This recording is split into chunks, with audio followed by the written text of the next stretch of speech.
origin. The Tiboli dance origin. The Tiboli ritual dance is a deeply significant cultural practices for the Tiboli people of the Philippines. Used to connect with the spiritual world, honor their deities, and mark various life events and community celebration. These dances are not just for entertainment, they are parts of a larger spiritual and social framework. Cultural expression. The dance reflects the Tiboli's relationship with nature. Ascent is dance like the Kada Tahu, which mimics the movements of the Tahaw birds. Social unity and identity. Dance also affirms social unity and identity within the Tiboli community. Colorful costume.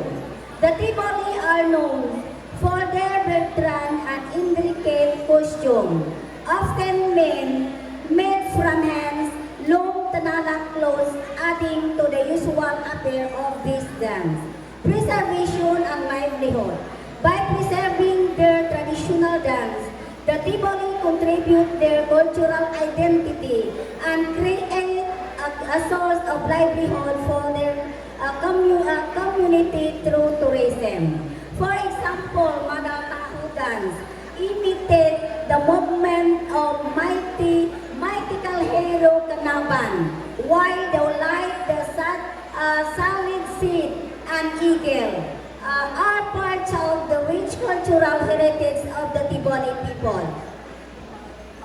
What is the meaning of the Madataho dance?